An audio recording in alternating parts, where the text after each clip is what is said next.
आज इनका पैसे भेज रहे हैं। सर आप आ गए तो ये कह रहे हैं आज भेज रहे हैं, वरना ये साल भर ना भेजें। सोलंकी मेडिकल स्टोर 5000 कार्ड इनके पास हैं। आप ये मालूम करके बताएंगे कि इनको किसने बुलाया मीटिंग में। यहाँ तो चीज़ें होनी चाहिए टिप्स पे, यहाँ टिप्स पे होनी चाहिए थी। ये डायरेक्टर साहब हैं, इनको याद नहीं है, पता नहीं है। माजी में हम आपको सरकारी इदारों में होने वाली करप्शन और नाअहली दिखा चुके हैं। किस तरह सरकारी इदारों में अवाम को जलील और रुस्वा किया जाता है और हराम है कि कोई हलाल काम बगैर रिश्वत के हो जाए। सरकारी इदारों की इस नाअहली को देखते हुए वजीर आला सिंध जनाब मुराद अली शाह साहब ने इस पे एक्शन लेने के लिए अपने मुशीर जनाब वकार मेहंदी साहब को ये टास्क दिया है कि वो किसी वक्त भी हुकूमत सिंध के मातहत इदारों को चेक कर सकते हैं और इनकी करप्शन और नाअहली को पकड़ के इनके खिलाफ कार्रवाई कर सकते हैं। हम ये देखना चाहते थे कि वजीर आला सिंध के मुशीर जनाब वकार मेहंदी साहब किस तरह इदारों को चेक करते हैं, इसलिए आज के इस दौरे पर हमने इनके साथ चलने का फैसला किया। आज वाटर बोर्ड के हेड ऑफिस का सरप्राइज विजिट था, जिसमें वाटर बोर्ड में होने वाली बेज़ाब्तगियों को चेक करना था। वाटर बोर्ड की नाअहली पर माजी में हम आपको कई प्रोग्राम दिखा चुके हैं, जिसमें पानी की चोरी, वाटर हाइड्रेंट्स की मनमानी और बहुत कुछ। मगर आज के प्रोग्राम में हम आपको वाटर बोर्ड के दफ्तर में होने वाली बेज़ाब्तगियों के अहवाल दिखाएंगे। ये एक बहुत खुश आइंद बात है कि चीफ मिनिस्टर साहब अपने मातहत इदारों को चेक करवा रहे हैं। जैसे ही एडवाइजर टू चीफ मिनिस्टर वकार मेहंदी साहब वाटर बोर्ड के दफ्तर पहुंचे तो वहां पर एक खलबली मच गई। जी नाज़रीन, इस वक्त हम आ चुके हैं। एडवाइज़र टू सीएम जनाब वकार मेहंदी साहब इस वक्त मौजूद हैं यहाँ पर। कुछ अटेंडेंस के इशू थे, ऑफिसर्स नहीं मिलते थे, लोगों की शिकायतें थी, तो उस हवाले से मैं मुख्तलिफ इदारों को चेक करता रहता हूँ। अच्छा वकार साहब, ये एक बहुत बड़ी बात नहीं है कि लोग हमेशा ये कहते हैं कि जी गवर्नमेंट तो अपने इदारों को चेक नहीं करती, लेकिन यहाँ पर खुद आप लोग आके खुद इस चीज़ को चेक करते हैं कि कौन आ रहा है कौन नहीं आ रहा है, क्या प्रॉब्लम्स है। मैं भी चीफ मिनिस्टर इंस्पेक्शन टीम की जानिब से मुख्तलिफ इदारों में KDA, कभी KMC, कभी DMC, कभी वाटर बोर्ड में आता जाता रहा हूँ और ये मेरा एक रूटीन वर्क रहता है। Adviser to chief minister Sindh Waqar Mehdi जैसे ही वाटर बोर्ड की बिल्डिंग में दाखिल हुए, वहाँ लोगों का एक हजूम लग गया। ऑफिसर है या स्टाफ है, उसे 9 बजे से 5 बजे तक का ऑफिस है और अगर वो नहीं मौजूद है अपने ऑफिस में तो जवाब दें। सबसे पहले जिस कमरे का रुख किया गया, वहाँ दरवाजे पे ताले ने हमारा इस्तकबाल किया। मालूम करने पे पता चला कि ये कमरा डायरेक्टर अकाउंट्स का है। ये किसका ऑफिस है? ये डायरेक्टर अकाउंट साहब का यहाँ से। ये ताला क्यों लगा है? ये ताला ये लगा है, ऐसे ही लगा रहता है? जी सर, ये ऐसे लगा रहता है। ये डायरेक्टर अकाउंट साहब यहाँ बैठे हैं। डायरेक्टर अकाउंट बैठ रहे हैं, आते नहीं है क्या? घड़ी सुबह की 10 बजा रही थी, लेकिन डायरेक्टर फाइनेंस मौजूद ना थे और ना ही कोई इनका ऑफिस स्टाफ मौजूद था। असद साहब, डायरेक्टर फाइनेंस का ऑफिस है ये? स्टाफ भी नहीं है, साहब खुद भी नहीं है और इस वक्त टाइम बजा है सुबह का 10। अगले कमरे में जब हम दाखिल हुए तो यहाँ कोई अमला मौजूद ना था। आप क्या हैं? प्यून कहाँ है बाकी लोग? आए मैं सर समय यहाँ सलीम ले आओ इधर आज रजिस्टर। मगर कमरे को ठंडा करने के लिए AC चल रहा था। AC भी चल रहा है, पूरा प्रॉपर है, लेकिन सर अभी मौजूद नहीं है। हाँ जी, बस बिजली जाया करा रहे हैं। ये कमरा जिन मौसूफ का था, इनका नाम है नसीम खान साहब।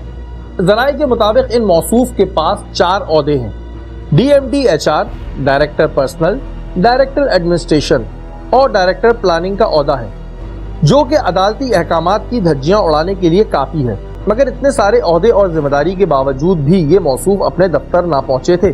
यहाँ मौजूद अटेंडेंस रजिस्टर को वकार साहब की जानिब से चेक किया गया। आप क्या हैं?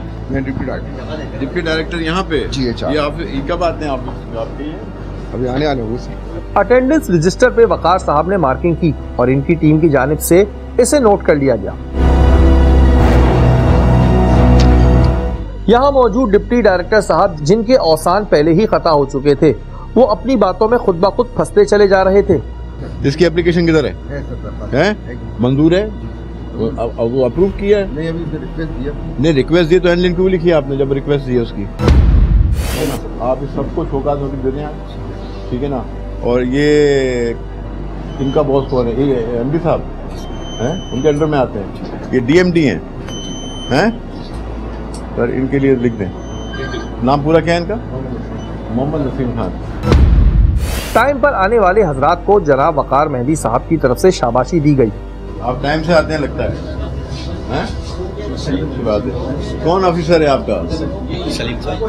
सलीम साहब ही आपका यही रजिस्टर है जो मैंने चेक किया? अभी हम थोड़ा आगे बढ़े ही थे कि अचानक एक रोती हुई औरत से हमारी मुलाकात हुई। इनकी आंखों के आंसू देखकर साफ जाहिर हो रहा था कि ये कई अरसे से यहाँ पर जलीलो ख्वार हो रही हैं। जी मेरे हस्बैंड भी इंतकाल कर गए, 3 साल हो गए उनको, ये तो 1 साल इंतकाल को भी हो गया। करंट लगा था इनको, पहले इनकी टांग टूटी, ये सारा अमाउंट है मेरा। जी मेरी हालत ऐसी नहीं है, मुझे कैंसर है।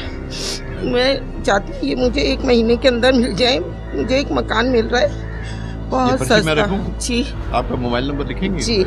इस औरत की फरियाद सुन के वक़ार मेहंदी साहब ने फौरी तौर पे इसके मसले को हल कराने के अहकाम जारी किए।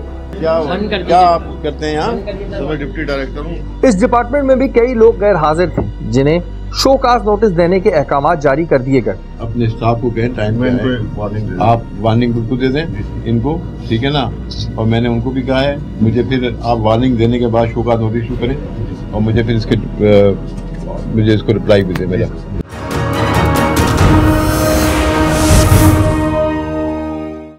आज वाटर बोर्ड के दफ्तर में एक खलबली सी मच गई थी। जो लोग 10 बजे तक ऑफिस नहीं पहुंचे थे उनके 12 बजने का टाइम आ चुका था।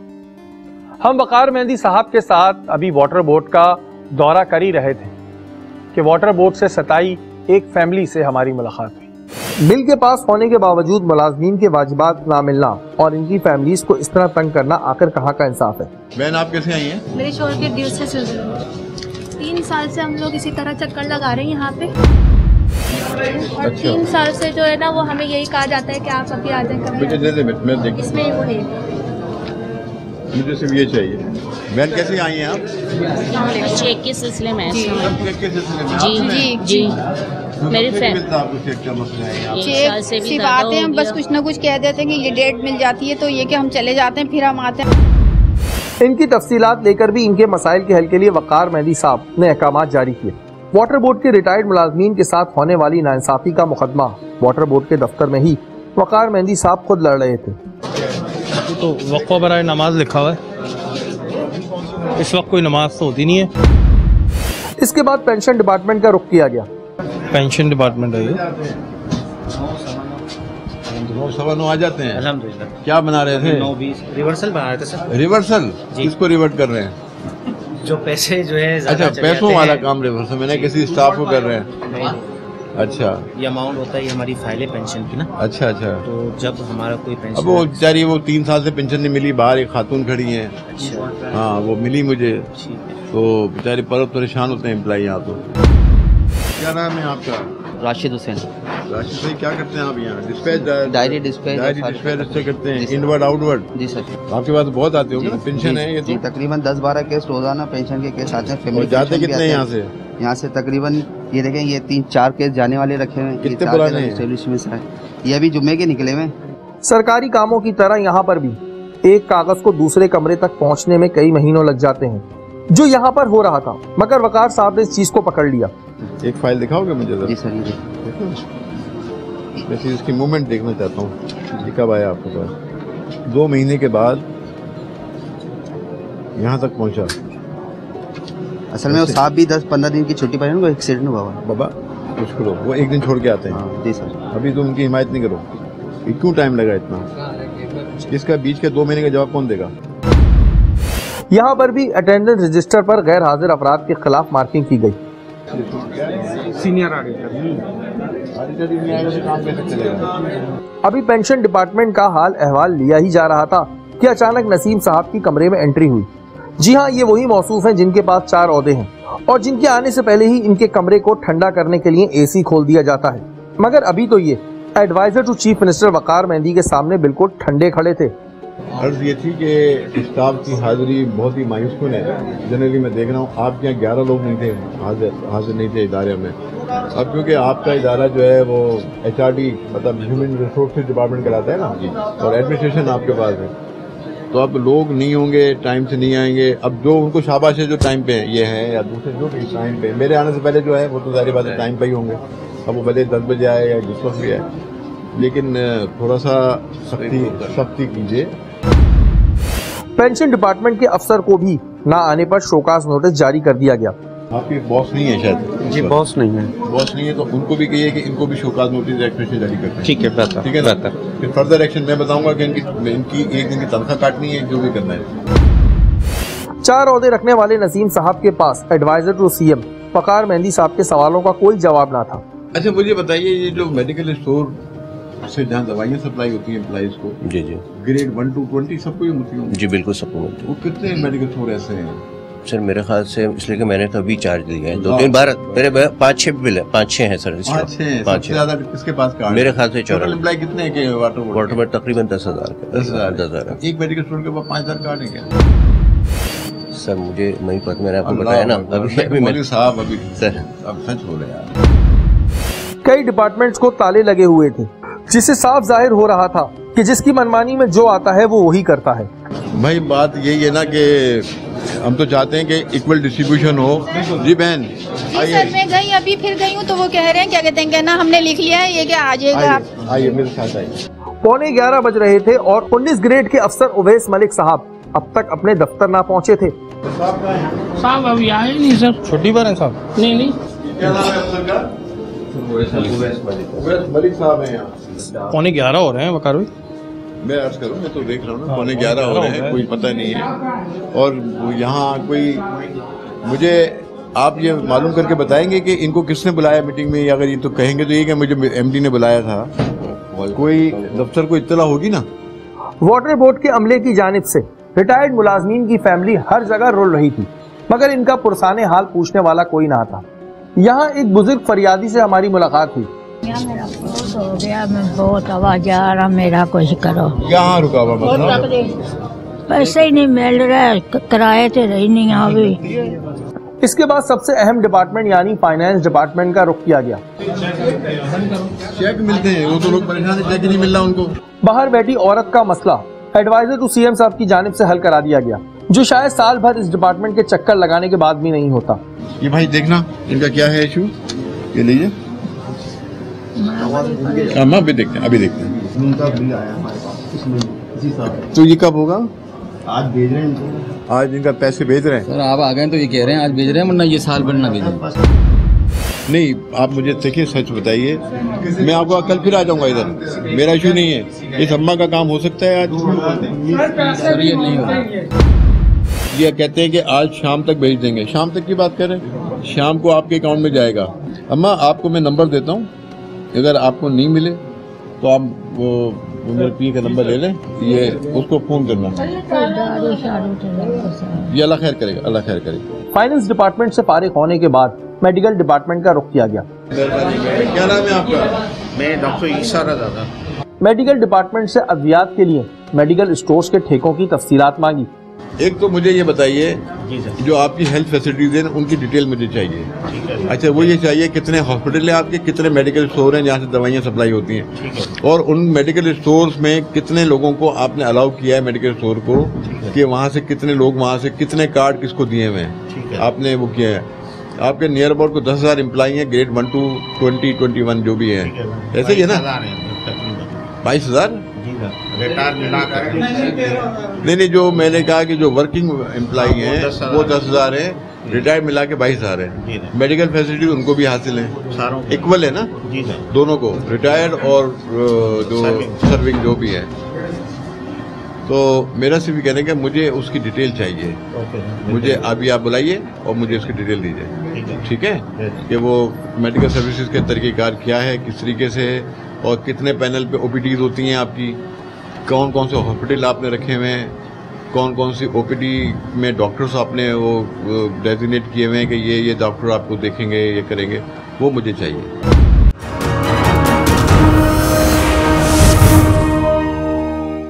एक तरफ हम वकार मेहंदी साहब से गुफ्तगू कर रहे थे, दूसरी तरफ मेडिकल डिपार्टमेंट के हेड अलमारी में से वो चीज ढूंढने में मसरूफ थे जो शायद इन्हें कभी ना मिलती।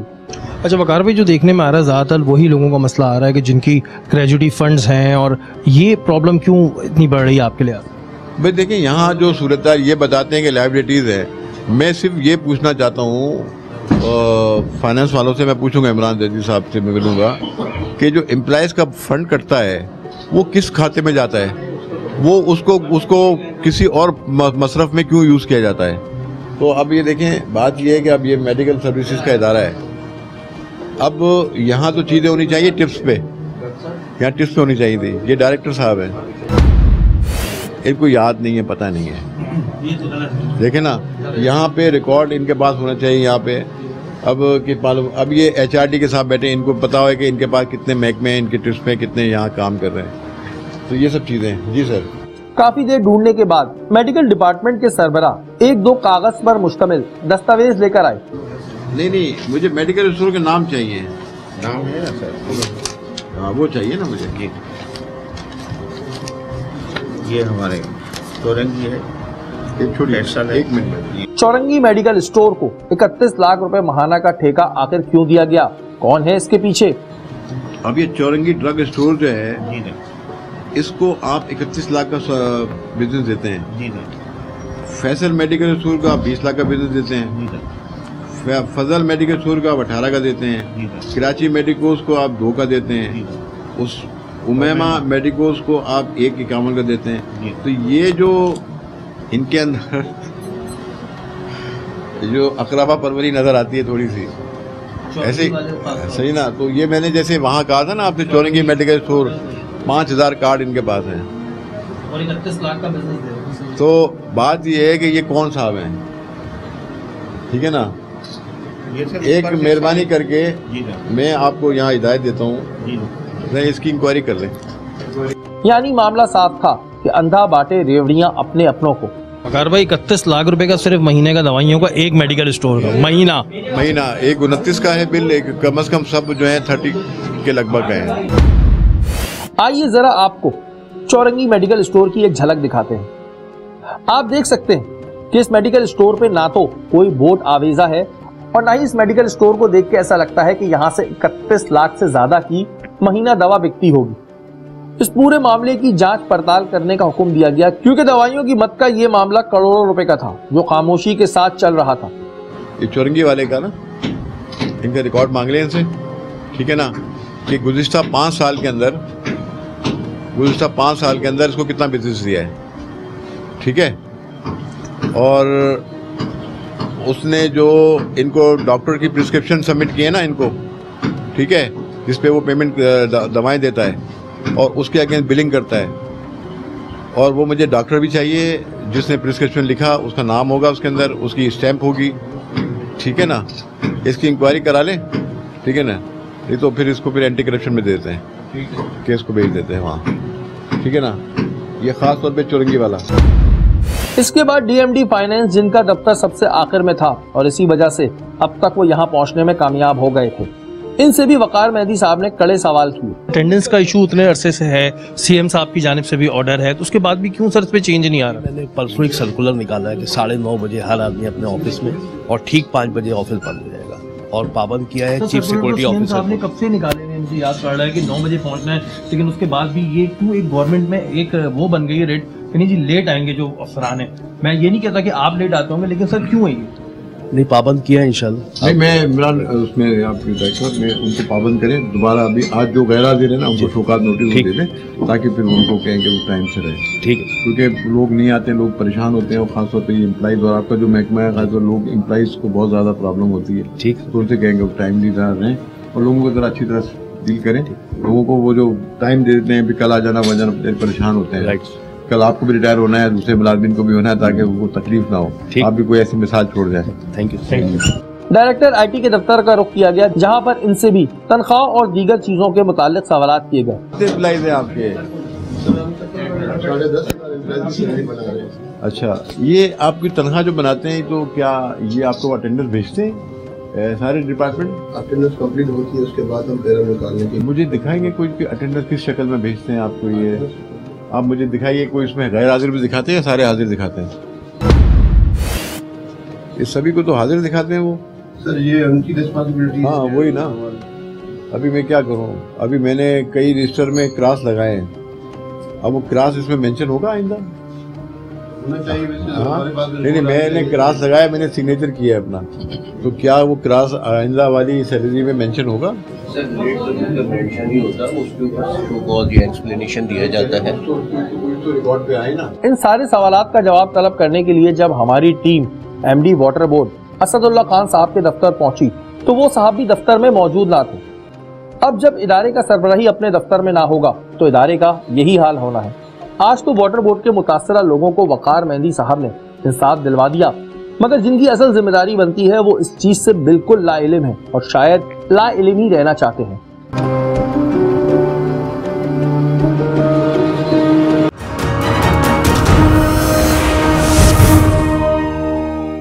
वाटर बोर्ड के दफ्तर का दौरा करने के बाद हमने एडवाइजर टू चीफ मिनिस्टर साहब के साथ कच्ची आबादी के दफ्तर का रुख किया। डायरेक्टर कच्ची आबादी के जब दफ्तर पहुंचे तो मालूम हुआ कि वो इंस्पेक्शन के लिए गए हुए और इस बात को जब चेक किया गया तो ये बात सच थी।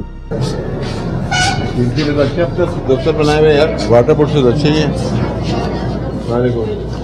अरे मदर साहब नहीं है हमारे, ये सब साइड पे उधर होंगे और नाले पे है, उधर नाले पे पीएस हैं आप? जी सर। कैसे हैं? ठीक हैं? ठीक ठाक सर। ये कच्ची आबादी में वो करीमाबाद में कौन है? रमजानी कौन है? क्या नाम है? रमजानी सर्वेयर है सर। सर्वेयर है? जी सर। कैसा आदमी है? सही आदमी। आदमी तो ठीक नहीं है। सर कोई बात है तो बता दें आप हमें। तो उससे बात तो फिर पूछना पड़ेगी भाई। वो लोग तंग होते हैं, वो कहता पैसे दो, ये करो करो, लोगों को ये कहता है। वो मुझे कई लोगों ने शिकायत की है, रमजानी साहब के बगैर कोई काम नहीं होता, कहते हैं कच्ची आबादी में। ये तो मसला वो असल में लीज का काम तो सबसे पहला काम सर्वे करता है, एक ही सर्वे है वहाँ भाई। वो ठीक है, अब आपने उसी को रखा है, सर्वे बदल देना। आप बदल देंगे सर, बिल्कुल आपने हुक्म करें, बदल दें। हमें तो भेजिए आगे आएगी हमारे पास तो हम उसके खिलाफ कुछ करेंगे। नहीं बिल्कुल करें, वो तो है, मैं जानता हूँ। उनके नीचे आपके और एडी कौन है दूसरे? वहाँ डिप्टी हैं। गाजी साहब कौन है? गाजी कहाँ है सर? वो भी नाले में। सारे हमारी तो पूरी टीम नाले पे लगी हुई है सर। आप भी सर्वे हैं? जी सर। रमजानी की तरह? नहीं सर, मैं उस तरह का था अभी तक। नहीं उस तरह का नहीं हूँ मतलब है तो वही। जी सर्वे तो लैंड सर्वे। अभी क्या कह रहे हैं? कह रहे उस तरह का नहीं हूँ। चिमाड़ी टाउन के डिप्टी डायरेक्टर के दफ्तर का रुख किया तो वहाँ एक मौसूफ डिप्टी डायरेक्टर की कुर्सी पर बैठा था। चिमाड़ी टाउन कच्ची आबादी। इनकी रिटाई का ये आलम था कि अपने महकमे के अफसर और एडवाइजर टू सीएम को देखकर भी ये मौसूफ कुर्सी पे बैठे रहे।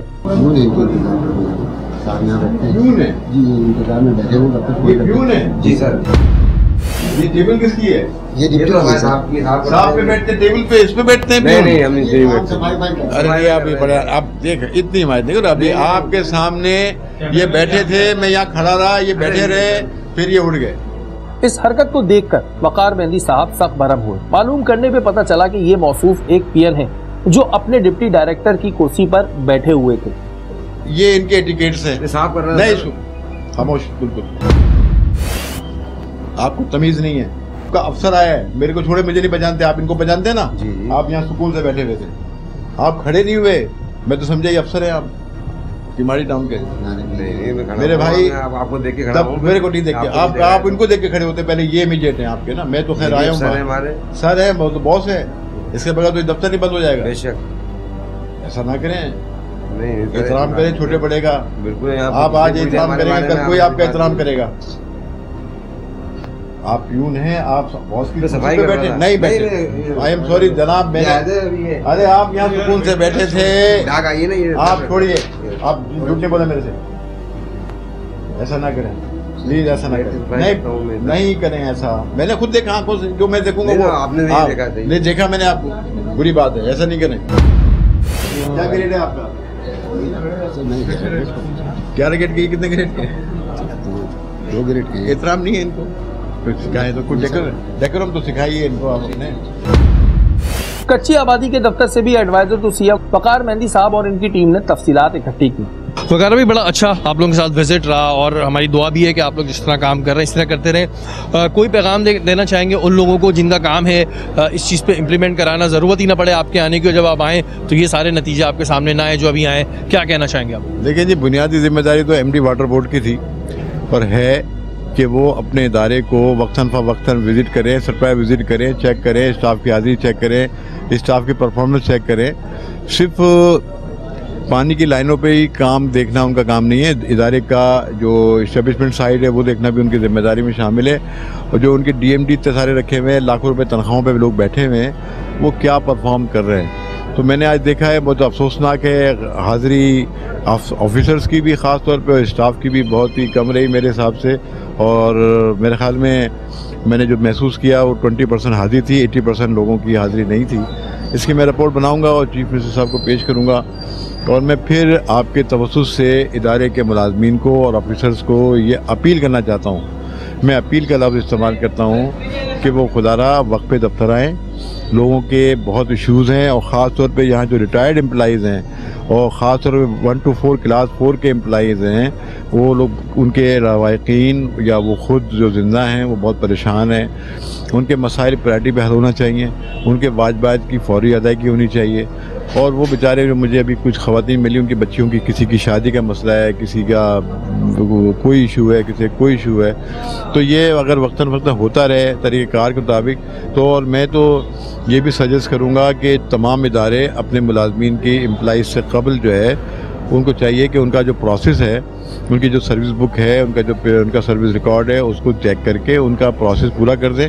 और जब एम्प्लॉय जिस दिन रिटायर हो तो कम से कम उसको एक हैंडसम अमाउंट जो बनता है या जितना भी वो दे सकते हैं उनको वो दें, जो उसका राइट है। और ये बहुत अच्छी तजवीज़ है कि अल्लाह करे इस पे अमल भी हो जाए। जी आप लोगों की भी अपनी तौर पे कोशिश है। मैंने जो अभी तक रियलाइज़ किया वो ये किया वगैरह भी कि हम बातें सुनते थे अलग अलग किस्म की, लेकिन वही वाली बात है कि अगर सिंध गवर्नमेंट चाह भी रही है कि जी मामला सही हो तो फिर तो MD वाटर बोर्ड और जो इनसे नीचे जो बड़ी तनख्वाहें ले रहे हैं उनको सुधरने की ज़रूरत है। जी बिल्कुल मैं तो अपने रिपोर्ट में बिल्कुल किसी मुबालगा राय के बगैर मैं रिपोर्ट लिखूंगा चीफ मिनिस्टर साहब को। मैं कहूँगा कि इदारे की ये सूरत हाल है। मेडिकल सूरत हाल आपने देखी मेडिकल सर्विसेज की कि एक ही मेडिकल स्टोर को इतना नवाजा जाता है। आपने चेक किया वहाँ पे तो 19 करोड़ से ज़्यादा या पता नहीं 20 करोड़ के लगभग कोई मेडिकल का बजट है। और यहाँ एम्प्लॉइज़ को कितनी वो मेडिकल की सहूलतें हासिल हैं नहीं है मुझे नहीं मालूम, लेकिन मैं इसकी प्रॉपर इंक्वायरी कराऊंगा इनके मेडिकल के जो इश्यूज़ हैं हॉस्पिटल की भी और मेडिकल स्टोर्स की भी, और उन डॉक्टर्स की भी जो डॉक्टर प्रिस्क्रिप्शन उनको लिखते हैं वो क्या है सूरत हाल। और हम इसको ऐसे नहीं छोड़ेंगे क्योंकि ये लोगों के टैक्स का पैसा है, लोगों का पैसा है। इस तरीके से इसको बर्बाद और किसी की जेब में नहीं जाने दिया जाएगा। और हमारी कोशिश होगी कि एम्प्लॉइज़ का जो राइट है, एम्प्लॉइज़ को वो जो हुकूक हासिल हैं उनके चार्ट डिमांड के मुताबिक या सर्विस रूल के मुताबिक वो उनको मिले, जो ऑफिसर्स के उनको भी मिले। लेकिन ऑफिसर्स को यहाँ गाड़ी भी अवेलेबल है, पेट्रोल भी अवेलेबल है, वो तो नहीं आते। एम्प्लॉइज़ को तो कुछ नहीं मिलता सिवाय हाउस रेंट के या कन्वेंस अलाउंस के, वो भी बहुत नॉमिनल सा है। आजकल तो एक बस में यहाँ सफ़र करें तो शायद 70 रुपये एक तरफ का किराया और 70 रुपये एक तरफ का किराया, 60 रुपये। तो इस महंगाई के दौर में वो भी एक इशू है। तो हम कोशिश करेंगे कि इदारों की जो सूरत हाल है, कारकर्दगी है, वो बेहतर हो। और मेरा डिपार्टमेंट जो कि चीफ मिनिस्टर टीम है, हमारी कोशिश यही है, मैं मुख्तलिफ इदारों का विजिट करता रहता हूँ कि गवर्नेंस को बेहतर किया जाए किस तरीके से। और हम कोशिश करते हैं कि ऊपर से नीचे से ऊपर वाला अगर ऑफिसर टाइम पे आ जाएगा तो वो आ जाएगा। क्योंकि यहाँ कई लोगों ने बताया कि हम अपना रिश्ते 9:30 भेज देते हैं, लेकिन भेजने का कोई फ़ायदा नज़र नहीं आता। मैंने देखा कि सिवाय आई वॉश के यहाँ कुछ भी नहीं था। बिल्कुल जी। और जिस तरह से अपने यहाँ पर CM साहब की इंस्पेक्शन क्वालिटी टीम में वक़ार मेहदी साहब ने कार्रवाई करी, आगे देखा है जो भी सारी सूरत हाल है, अब जो रिपोर्ट बनाएंगे ये इस तरह का चलता रहना चाहिए। बहुत खुशाइन बात है और अपने तौर पे करते भी हैं, लेकिन ज़ाहिर है हमको भी सुधरने की ज़रूरत है, आवाम को भी सुधरने की ज़रूरत है। और जो एम्प्लॉइज़ काम कर रहे हैं अपने हक़ के लिए आवाज़ तो ज़रूर उठाएं, लेकिन अपनी जो जॉब है उसको ईमानदारी से करें। Thank you so much sir, so nice of you. Thank you. ये था वाटर बोर्ड के दफ्तर में एडवाइजर टू चीफ मिनिस्टर का अचानक दौरा। आपने देखा कि वहां पर मौजूद अफसरान अपने मुकर्रर करदा वक्त पे मौजूद नहीं थे। जो एक्स एम्प्लॉयज हैं उनकी फैमिलीज किस तरह रुल रही थी। जब MD वाटर बोर्ड खुद अपने दफ्तर में मौजूद नहीं होंगे तो फिर तो यही हाल होगा। लेकिन ये एक अच्छा इकदाम है सिंध हुकूमत की जानिब से कि अपने मातहत इदारों को इस तरह अचानक चेक किया जा रहा है। अब देखते हैं कि इस दौरे के बाद वाटर बोर्ड के दफ्तर में कितना फर्क पड़ता है, या फिर जैसा है वैसा ही चलता रहेगा।